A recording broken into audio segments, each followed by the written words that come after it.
22절로 23절 말씀입니다. 구약성경 709페이지 역대하 36장 22절로 23절 말씀을 합독하십니다. 시작. 바사의 고레스 왕 원년에 여호와께서 에레미야의 입으로 하신 말씀을 이루시려고 여호와께서 바사의 고레스 왕의 마음을 감동시키심에 그가 온 나라에 공포도 하고 조소도 내려 이르되 바사 왕 고레스가 이같이 말하노니 하늘의 신 여호와께서 세상 만국을 내게 주셨고 나에게 명령하여 유다 예루살렘의 성전을 건축하라 하셨나니 너희 중에 그의 백성된 자는 다 올라갈지어다. 너희 하나님 여호와께서 함께 하시기를 원하노라 하였더라. 아멘.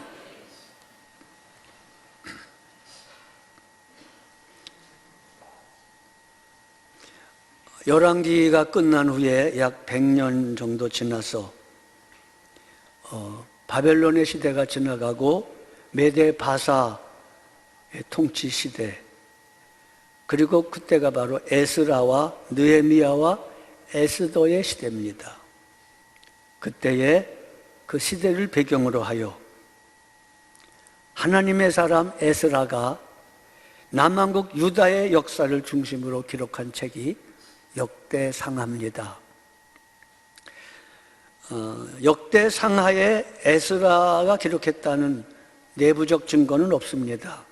그런데 지난번에도 말씀드린 것처럼 역대하 마지막 장 마지막 절 지나서 바로 그 다음 페이지 한 페이지 넘기면 에스라서로 연결되는데 에스라 1장 1절로 4절 말씀과 오늘 우리가 봉독한 역대하 마지막 말씀이 거의 같습니다. 같은 사람이 기록하지 아니하고는 그렇게 쓸 수 없을 만큼 정확하게 같은 것을 보면서 많은 성경학자들은 이것을 근거로 역대기도 에스라가 기록한 것이다 라고 말하고 그 정설로 되어 있습니다. 이 당시 유다와 이스라엘 백성들은 바벨론과 메데파사 강대국의 침략과 그 노예처럼 포로로서 잡혀가 가지고 말로 다 할 수 없는 고난을 겪고 있습니다. 내부적으로는 이방 종교, 우상 종교의 발목이 잡혀서 하나님의 백성의 정체성과 사명을 상실하여 나라를 잃을 뿐만 아니라 민족성까지, 민족의 정체성까지 잃어버리는 멸절의 위기에 처해 있었습니다. 바로 이때 탁월한 하나님의 사람 에스라가 나타나서 아담으로부터 시작하여 유다의 멸망과 포로의 귀한 시까지의 그 당시 현재의 역사까지 하나님의 관점으로 역사를 기술하며 특별히 남왕조 유다의 왕조를 기술하고 있습니다. 에스라는 하나님의 백성의 신앙적 정체성과 사명을 일깨워 주려는 목적으로 하나님의 신정 통치의 모델이 되는 다윗 왕조를 모델로 하여 포로로 되었다가 다시 돌아온 그 백성들을 중심으로 다윗 왕조의 회복을 목적으로 의도를 가지고 기록한 책이 역대기입니다.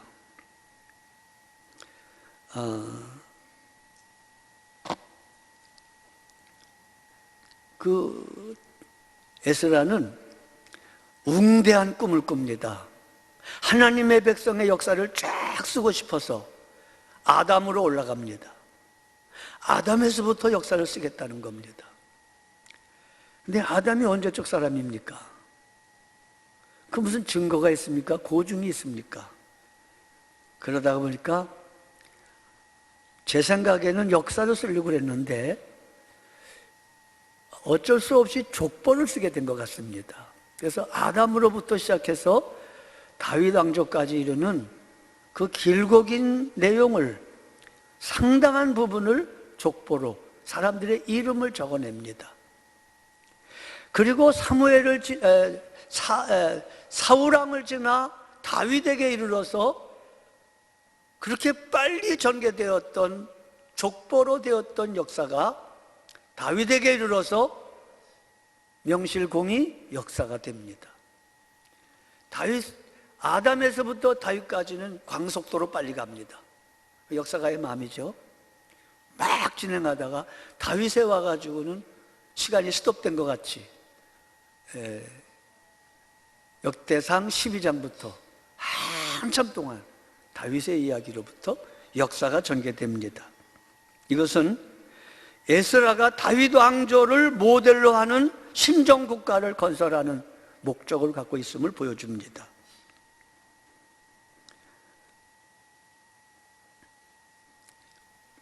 그래서 역대기는 이름들이 많다라고 이미 말씀드렸습니다. 작년에 아담으로부터 시작하여 다윗에 이르는 그 길고 긴 세월 속에서의 그 고증될 수 있는 한 최대한의 이름을 적어 놓습니다. 마태복음 1장에도 족보가 나오고 누가복음 3장에도 족보가 나오는데 그 족보가 나오는 그 언저리의 내용을 보면 반드시 정체성에 관한 이야기가 나옵니다. 정체성. 지금 에스라는 잃어버린 하나님의 백성의 정체성을 다시 찾기 위해서 너희는 하나님의 백성이다 하라는 뜻으로 그들의 정체성을 이야기하려고 시조 아담으로부터의 연결을 도모하고 있습니다. 이스라엘의 역사는 추상적인 개념이 아닙니다. 하나님의 백성의 역사는 추상적인 개념이 아니라 개인의 이름으로서의 역사입니다. 한 사람 한 사람의 삶의 스토리를 포함한 역사입니다. 여러분, 개인적으로도 자신의 인생의 역사를 기록하는 일은 뜻깊습니다. 문제는 그 관점을 하나님께 둬야 됩니다. 하나님 안에서 내가 어떤 삶을 살았는가, 그 삶 속에서 하나님의 인도하심과 역사하심과 은혜를 기술하는 그것을 영성일기라고 해도 되고 묵상일기라고 해도 되고 그냥 일기라고 해도 됩니다. 그건 참 뜻있는 이야기입니다. 하나님은 여러분과 저를 통계 숫자의 하나로 보지 않습니다. 하나님은 구체적인 사람과 그 인생의 스토리를 다 기억하십니다. 그리고 그것으로 역사를 채우십니다. 여러분과 저는 통계 숫자 중에 하나가 아닙니다. 하나님의 아들, 딸로서의 하나님이 길이길이 기억하시는 인생들입니다. 또 역대기에는 예배가 많이 나옵니다. 예배 장소, 성전, 예배 기구들, 예배 악기들, 예배 노래 부르는 사람들, 악기를 연주하는 사람들, 이런 이름들이, 이런 내용들이 굉장히 많이 나옵니다. 역대상 13장에서 16장에 걸쳐서 23장에서 29장에 걸쳐서 예배에 대한 말씀, 역대하 20장에 브라가 골짜기의 기적에 대한 것도 찬양에 관한 말씀입니다. 모압과 암몬과 세일산 사람들이 쳐들어왔을 때 여호사밧 때에 하나님의 은혜로 성가대복을 입히고 찬양하며 나가게 될 때 하나님이 역사하사 모압과 암몬의 세력을 다 멸하시고 눈물의 골짜기가 송축의 골짜기로 바뀌었다 해서 그 지역 이름을 브라가 골짜기, 그래서 제 아이디가 브라가입니다. 우리 찬양단의 공식적인 명칭도 브라가 찬양단입니다. 송축의 골짜기, 송축. 역대하에 그런 내용이 나옵니다. 이 말은 무슨 말이냐 하면 에스라는 하나님의 백성의 가장 중요한 정체성과 사명을 하나님과의 관계에서 찾는 겁니다. 하나님의 백성의 가장 근본적인 정체성은 하나님께 예배하는 자라는 겁니다. 그리고 하나님께 예배하는 자를 만드는 일, 하나님께 예배하는 가정과 민족을 만드는 일, 이게 하나님의 백성의 사명인 것입니다. 그리고 그 모델을 역시 다윗에게 발견합니다. 다윗의 장막은 찬양의 장막입니다. 다윗의 장막으로 본 하나님 앞에 예배드리는 모델을 발견하고, 에스라는 다윗 왕조를 모델로 할 뿐만 아니라 다윗의 장막을 모델로 하는 예배에 관한 중요성을 하나님의 백성의 정체성과 사명으로 열거하면서 역대기를 써내려 갑니다. 역대상 29장, 역대하 6장, 그리고 역대하 20장 등등의 역대기는 예배에 관한 말씀과 예배와 관련된 말씀들이 무수히 기록되어 있습니다. 자, 오늘 본문에 보면 하나님이 바사왕 고레스의 마음을 감동시키셔서 당신이 그 종들을 통하여 말씀하신 말씀을 이루시려고 바사왕 고레스의 마음을 감동하셨다 그랬습니다. 22절, 23절에 보면 바사의 고레스 왕 원년에 여호와께서 에레미야의 입으로 하신 말씀을 이루시려고. 굉장히 중요한 말입니다. 에레미야의 입으로 하신 말씀을 이루시려고 줄거 넣어야 될 부분입니다. 바사왕 고레스 원년에 여호와께서 에레미야의 입으로 하신 말씀을 이루시려고. 하나님은 말씀을 이루시는 하나님이시고 언약을 이루시는 하나님이십니다. 여호와께서 바사의 고레스 왕의 마음을 감동시키시매, 고레스 왕의 마음을 감동시키셨어요. 이방의 권력자 고레스 왕의 마음을 감동시키십니다. 하나님은 신자의 마음만 감동시키지 않습니다. 온 세상 모든 사람의 마음을 감동시켜서 결정적인 시간에 예수를 믿게도 하십니다. 전도자가 전도 열심히 해야 되지만 결정적인 것은 하나님이 그 시점에서 감동하실 때 믿게 되는 겁니다. 바사왕 고레스의 마음을 감동시키셨습니다. 이것은 참 눈물겨운 말씀입니다. 이 말씀을 묵상하다가 저는 좋으신 하나님, 선하신 하나님, 사랑의 아버지, 인격자이신 하나님을 발견합니다. 하나님은 어떤 사람을 통하여 선한 일을 하시려고 할 때 우격다짐으로 하거나 기계적으로 하지 않습니다. 인격적인 관계를 맺으셔서 그 사람을 감동시키소 설득하십니다. 사랑하는 사람을 설득시키듯 하나님은 어떤 사람을 택하여 큰 일을 하시거나 선한 일을 하실 때 감동시키는 방법을 합니다. 얼마나 놀라운 얘기입니까? 감동시키심에 고레스가 온 나라에 공포도 하고 조소도 내려 이르되, 고레스는 하나님의 감동을 받고 순종했습니다. 공포도 하고 조소도 내려 바사왕 고레스가 이같이 말하노니, 하늘과 하늘의 신 여호와께서 세상 만국을 내게 주셨고, 하나님의 감동을 받으니 자기가 왕이 된 게, 제국의 통치자가 된 게 자기 힘으로 된 것이 아니고 하늘의 신 여호와께서 세상의 만국을 내게 주셨다고 고백합니다. 이게 하나님의 감동받은 자의 말입니다. 하나님의 감동이 없는 사람은 다 내 마음으로 했다고 하는 겁니다. 내 실력으로 했다고 자기 높입니다. 그러나 하나님의 감동은 하나님의 은혜를 깨닫게 하십니다. 하늘의 신 여호와께서 세상 만국을 내게 주셨다. 그리고 그분이 내게 명령하셨다. 유다 예루살렘의 성전을 건축하라고 명령하셨으니, 유다 백성들아, 너희 중에 그의 백성된 자는 다 올라가라. 너희 하나님 여호와께서 함께 가시기를 원하노라. 에스라 1장 3절 4절에 좀 더 자세하게 나오는데, 왜 흩어져 있는 사람들까지도 올라가기 어려운 사람은 성전 건축을 위해서 즐거이 예물을 바쳐라. 그래서 하나님의 성전을 건축하라. 라고 말씀했습니다. 신앙은 말씀을 쫓아 사는 겁니다.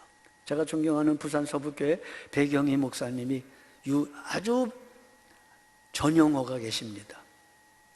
진리와 영감, 예수님의 대속, 늘 말씀했습니다. 진리의 말씀과 성령의 영감, 이걸 우리가 깨달아야 된다. 늘 말씀하고 예수님의 대속의 사랑에 팔린 자가 되어야 된다. 그렇습니다. 하나님의 감동이 내게 임할 때 모든 선한 일들과 모든 헌신과 모든 예배와 모든 회개가 가능합니다. 감동이 없으면 회개도 없고 헌신도 없고 충성도 없고 순종도 없고 모든 선한 일도 없습니다. 그러나 구원받은 하나님의 백성들 마음속에 하나님의 선하신 감동이 임할 때 내 생각대로가 아니라 뜻밖의 하나님의 감동이 임함으로 울게도 되고 감격하게 되고 맨정신으로는 못할 일을 하게 하십니다. 드리게도 되고 예배도 드리고 본문 말씀이 참 은혜가 됩니다. 바벨론 포로 생활 70년은 유다와 이스라엘 백성들에게는 아주 유익한 것이었습니다. 느부갓네살을 통하여 성전을 파괴되었는데 고레스 왕을 통하여 성전을 지으라고 하십니다. 그 70년에 무슨 일이 일어났습니까? 그 70년 동안에 하나님의 노가 끝나고 하나님의 징계가 끝나고 하나님이 큰 은혜로 회복과 구원의 역사를 이루십니다. 에스겔에서 말씀하고 다니엘에서 말씀한 바와 같습니다. 하나님의 징계는 언제나 유익합니다, 여러분. 히브리서 12장은 하나님의 징계장입니다. 그 6절에 보면 주께서 그 사랑하시는 자를 징계하시고 그가 받으시는 아들마다 채찍질 하시느니라. 히브리서 12장 7절에 보면 하나님이 아들과 같이 너희를 대우하시나니 어찌 아버지가 징계하지 않는 아들이 있으리요. 8절에 보면 징계는 다 받는 것이거늘 너희에게 징계가 없으면 사생자요 친아들이 아니니라. 10절에 보면 오직 하나님은 우리의 유익을 위하여 하나님의 거룩하심에 참여하게 하시느니라. 우리의 유익을 위하여 하나님의 거룩하심에 참여하게 하시려고 부지런히 징계하십니다. 그래서 바벨론 70년이라는 엄중한 징계가 있었습니다. 그건 유다와 이스라엘에게는 큰 고난이었지만 큰 은혜였습니다. 첫째로 바벨론 70년의 포로 생활에 깨닫고 배운 것은 이미 다니엘서에서 말씀드렸지만 이스라엘의 하나님 여호와만이 온 세상의 유일한 하나님이라는 사실을 깨달았습니다. 고국 땅에서 그렇게 업신여기고 무시했던 하나님을 70년 바벨론에서 배웠습니다. 하나님만이 참 하나님이심을. 그래서 에스겔서를 보시면요, 너희가 내가 여호와인 줄 알리라, 내가 여호와인 줄 알리라가 68번 기록하고 있지 않습니까? 두 번째로, 그러므로 우상이나 이방신은 아무것도 아니라는 사실을 깨달았습니다. 세 번째로, 모세오경과 모세오경을 근거로 하는 예언자들의 말씀이 얼마나 중요한 것임을 깨달았습니다. 그리고 그 신명기 언약, 레위기 언약을 저버리고 하나님을 떠나 우상을 숭배하며 그의 언약을 불순종한 것이 얼마나 하나님의 마음을 아프게 한 것임을 절절하게 깨달았습니다. 그 전에 그 많은 세월 속에서도 하나님을 업신여겼던 그들이 70년의 포로를 통해서, 징계를 통해서, 그 후로부터 지금까지 2500년 동안 다른 건 몰라도 저 유다 백성들이 이 부분은 이 70년에 배운 걸 지금도 기억하고 있습니다. 지금도 기억하고 있습니다. 징계는 유익한 겁니다. 하나님은 자기 백성을 사랑하사 자기 백성을 위하여 어떤 때는 느부갓네살을 동원하시고 어떤 때는 고레스를 동원하십니다. 이 오늘 설교의 핵심입니다. 하나님은 자기 백성을 사랑하사 자기 백성을 위하여 어떤 때는 느부갓네살처럼 일하시고 어떤 때는 고레스처럼 일하십니다. 느부갓네살 같은 사람을 동원하시고 고레스 같은 사람을 동원하시며 또 어떤 때는 느부갓네살 같은 환경도 동원하시고 고레스 같은 환경도 동원하십니다. 잘 들으셔야 됩니다. 하나님은 여러분과 저의 생애에 느부갓네살도 보내시고 고레스도 보내십니다. 모든 상황을 통해서, 모든 현실을 통해서 하나님은 일하십니다.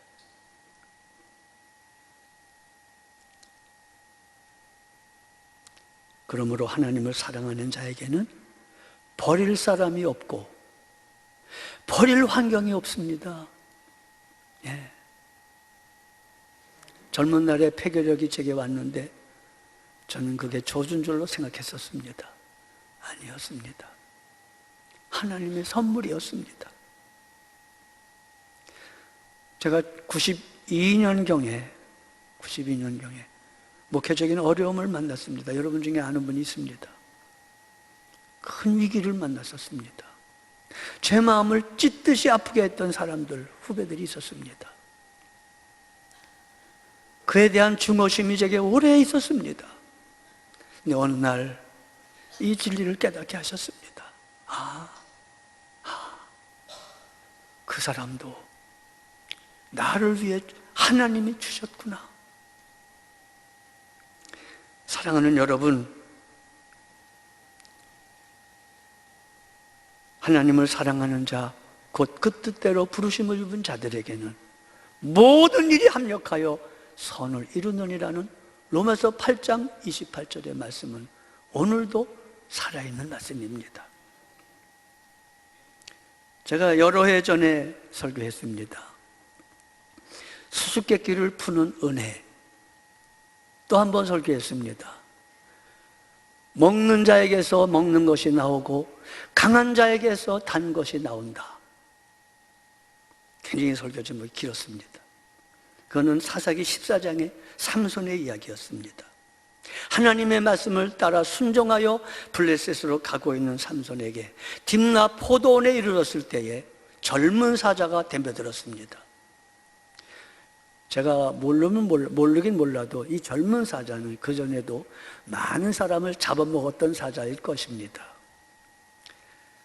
삼손이라는 사람이 지나가는 걸 보고 야, 먹을 거 생겼다. 그리고 왕 하고 잡아먹으려고 쫓아 덤벼들었죠. 근데 하나님은 삼손을 사자밥 삼지 않았습니다. 반대로 사자를 삼손의 밥으로 삼으셨습니다. 얼마나 멋진 얘기입니까? 하나님의 신에 감동하여, 하나님의 신에 감동하는 게 중요합니다. 여러분, 고레스 왕이 하나님의 감동받은 것처럼 우리의 모든 능력과 권세와 승리는 하나님의 신의 감동이 있습니다. 하나님의 영의 감동을 받은 삼손은 사자를 찢기를 염소 새끼 찢듯 찢어버렸습니다. 입을 잡고 찢었는데 쫙 찢어진 겁니다. 그리고 블레셋 볼일을 보고 왔다가 다시 한참 있다가 거길 지나가게 되었는데 그 죽은 사자의 죽음 속에서 벌들이 집을 지어가지고 벌꿀들이 있었습니다. 그래서 그걸 먹고 자기도 먹고 아버지에게도 드리고 힘을 얻게 되었습니다. 잔칫날이 벌어졌습니다. 블레셋 사람의 여자와 결혼하는 잔칫날. 블레셋 사람은 30명의 신부의 친구들이 들러리로 왔는데, 남자들도 왔는데 수수께끼를 내죠. 삼손이 먹는 자에게서 먹는 것이 나오고 강한 자에게서 단 것이 나온다. 이 수수께끼를 풀면 내가 너희 30명에게 속옷과 겉옷을 한 벌씩 주겠다. 너희가 풀지 못하면 너희 각각 한 사람이 속옷과 겉옷 한 벌씩 내게 주어라. 날짜가 되도록 풀지 못했습니다. 그거 누가 알겠습니까? 삼손 혼자 경험한 건데. 그런데 블레셋 사람들이 30명이 삼손의 아내에게 막 압력을 가하고 협박을 하며 네가 우리한테 이 수수께끼를 알려주지 않으면 네 집을 다 불태워버리겠다 막 이러니까 그 삼손의 약혼녀가 삼손에게 막 울며 얘기해가지고 삼손이 그걸 다 얘기해버리고 말았습니다. 정한 날이 딱 되니까 꿀보다 단 것이 무엇이며 사자보다 강한 게 뭐냐라고 30명이 대답을 합니다. 삼손이 화가 났죠. 너희가 내 아내 설득하지 않았으면 이런 일이 안 일어났을 거다. 그리고 나서 나가서 사람들의 30명을 잡아가지고 죽이고 겉옷과 속옷을 뺏어다 그들에게 주었습니다. 그것 때문에 블레셋과 삼손 사이에 큰 전쟁이 벌어졌죠. 그 내용은 차치하고 중요한 것은 삼손이 젊은 사자가 잡아먹으려고 올 때에 하나님의 영으로 감동을 받아 그 사건에 대해서 반응을 합니다. 당연히 잡아먹혀야 될 상황인데 먹히지 아니하고 오히려 잡아먹었습니다. 그래서 하나님의 진리를 깨닫게 되고 수수께끼를 낸 겁니다. 먹는 자에게서 먹는 것이 나오는구나. 강한 자에게서 단 것이 나오는구나. 그렇습니다. 여러분과 저의 인생에도 이 수수께끼를 풀어야 됩니다. 여러분을 먹으려는 강한 자,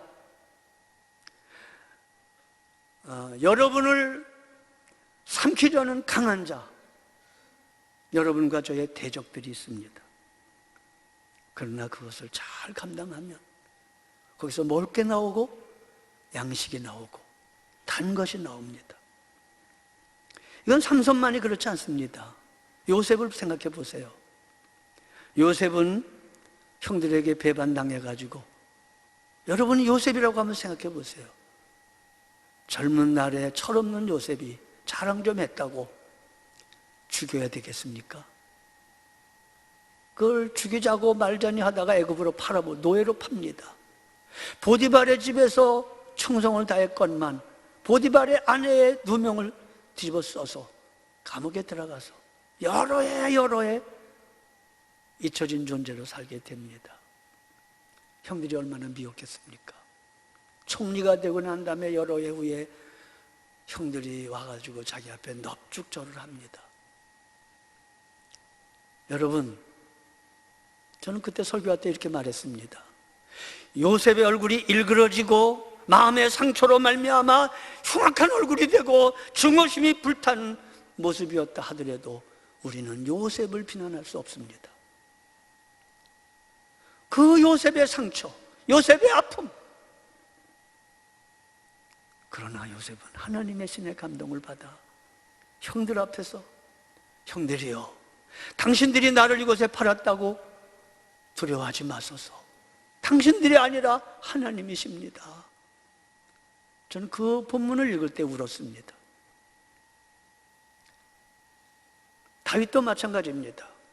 사울왕 밑에서 10여 년 그 젊은 다윗이 온갖 핍박을 받았습니다.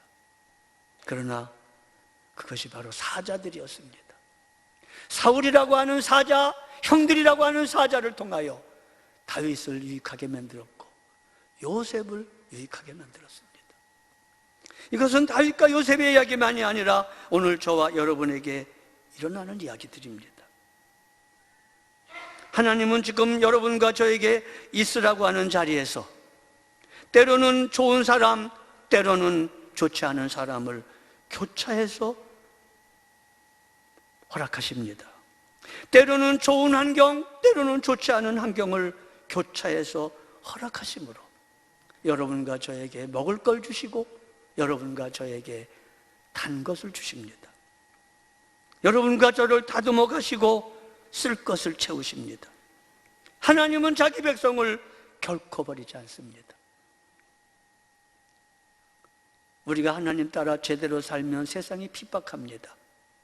세상과 짝짝꿍하며 하나님 뜻대로 신자답게 살지 못하게 살면 하나님이 징계하십니다. 그러나 여러분, 하나님의 뜻대로 사는 인생을 통해서 하나님은 우리를 거룩하게 만드십니다. 하나님이 허락한 느부갓네살 왕, 성전을 파괴했던 왕입니다. 그러나 고레스 왕을 통하여 성전을 짓게 하십니다. 여러분과 저의 인생에서 느부갓네살도 있고 고레스도 있습니다. 예배하는 여러분, 지금 여러분 마음속에 떠오르는 느부갓네살이 누굽니까? 그런 환경이 무엇입니까? 그런 사람이 누굽니까? 증오하고 계십니까? 저주하십니까? 분명히 말씀드립니다. 나는 저 인간 때문에 내 인생이 망쳤다고 말씀하시렵니까? 그러지 마십시오. 그러지 마십시오. 하나님이 주신 모든 것들은 날 망치지 않습니다. 그 모든 것들을 통해서 유익을 주셔서 먹는 자에게서 먹을 걸 주시고 강한 자에게서 단 것을 주시는 하나님을 믿지, 의심하지 마십시오.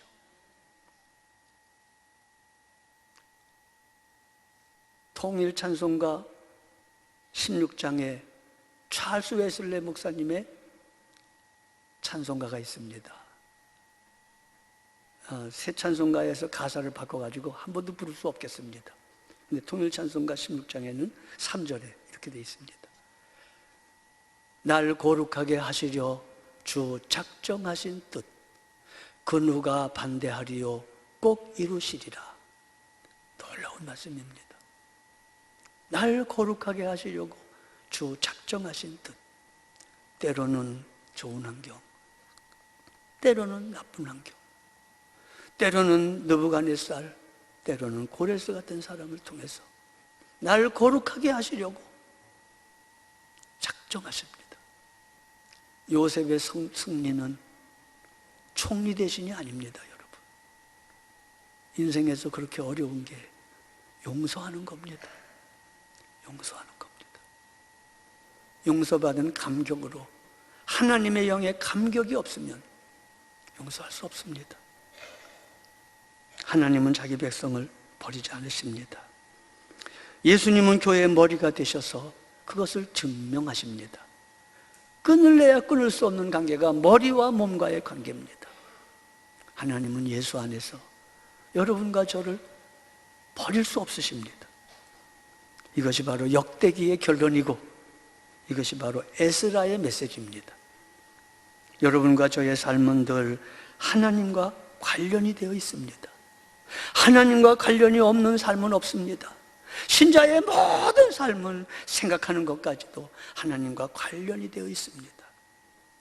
하나님은 우리의 전생애를 개입하시는 분이십니다.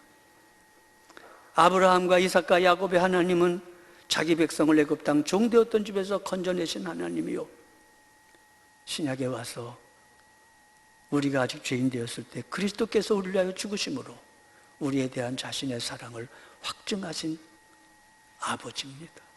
아버지. 우리 딸이 지난 목요일 날 출국했습니다. 일본으로. 사람들이 만나서 울었냐 그러는데 울진 않았습니다. 있는 동안에 제가 차를 몰 때에 평생에 제일 긴장하게 몰았습니다. 30km 정도도 잘 안 넘고 그냥 얌전하게 몰았습니다. 가능하면 욕도 안 했습니다.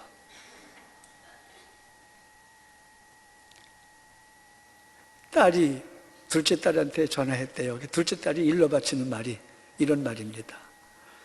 언니가 그러는데 엄마 아빠 집에 가가지고 가라. 너무 잘해주신다. 엄마하고 싸움만 안 하면 아주 잘해줄 거야. 싸웠다는 얘기를 그 큰딸이. 그렇습니다, 여러분. 아버지는요 언제나 연결되어 있습니다. 영국에 있는 딸도 일본에 있는 딸도 다 연결되어 있습니다. 똑같이 하나님 아버지가 여러분과 연결되어 있습니다. 끊어지지 않습니다. 하나님은 여러분과 저를 향하신 뜻을 이루기까지 결코 그 줄을 놓지 않으십니다. 호세아 11장 8절에 보면 에브라임이여 내가 어찌 너를 놓겠느냐, 이스라엘이여 내가 어찌 너를 버리겠느냐. 여기 에브라임이나 이스라엘에다가 여러분의 이름을 불러보세요. 아무개야 내가 어찌 너를 놓겠느냐, 내가 어찌 너를 버리겠느냐. 그렇습니다. 그 사랑에 감격하여 감사하며 감동받으며 설득당하며 사랑하며 용서하는 우리 모두가 되기를 축복합니다. 일어나시겠습니다. 하나님 아버지, 하나님은 예나 지금이나 자기 백성을 버리지 않으신다고 말씀하셔서 감사합니다. 하나님 눈동자같이 나를 지키시는 하나님, 이제까지도 은혜요, 지금도 앞으로도 은혜입니다. 하나님 의지하며 굳세고 담대하게 하나님의 감동 안에서 살게 하옵소서. 우리 구주 예수 그리스도의 대속하신 은혜와 하나님 아버지의 사랑하심과 주 성령님의 교통하심이 모두에게 함께 하시기를 축원하옵나이다. 아멘.